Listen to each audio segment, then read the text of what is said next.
మరి కోలాటాలు చేస్తూ కళ్యాణ ఘడియలు దగ్గర పడ్డాయని పండితులు ముందుగా శ్రీనివాసుని పెళ్లి పీళ్లపై కూర్చోబెట్టి శ్రీనివాసునితో పసుపు ముద్దతో గౌరవములు చేయించి పండితులు పూజలు చేయించి తరువాత పద్మావతిని కూడా తీసుకుని స్వామివారికి అమ్మవారికి మధ్యలో తెల్లటి వస్త్రము పెట్టి ఆకాశరాజు ధరణీదేవి దంపతులు ఇద్దరు కూడా ఒక బంగారు పాత్రలో జలము తెచ్చి ధరణీదేవి స్వామి పాదాలపై పోస్తుండగా ఆకాశరాజు బ్రహ్మాది మునీంద్రులకు దొరికిన అదృష్టం సాక్షాత్తు బ్రహ్మయే కడిగిన పాదాలు కడుగగా నాకు భాగ్యం కలిగిందని ఆకాశరాజు ఆనందించారు.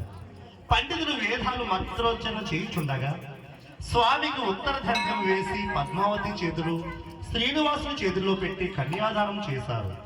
శ్రీనివాసుని కళ్యాణానికి అన్ని సిద్ధము చేసి జీలకర్ర బెల్లం 4 ముద్దలు చేసి బ్రహ్మతో సహా పండితులందరూ వేద మంత్రాలు చదువుతుండగా స్వామి చెయ్యి అమ్మవారి తలపై పడగా పద్మావతి పులకరించిపోయింది.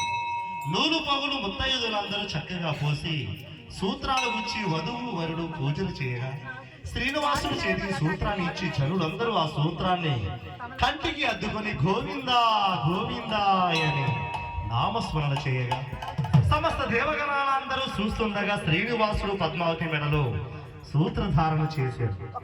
సాక్షాత్తు ఆ తిరుమల కొండపై జరిగే నిత్యోత్సవం బ్రహ్మోత్సవాల కన్నా స్వామి వారికి ప్రీతికరమైనది ఈ కళ్యాణం. అందుకే ఆ పవిత్ర తిరుమల కొండపై ప్రతి నిత్యము శ్రీనివాసునికి కళ్యాణం చేస్తారు.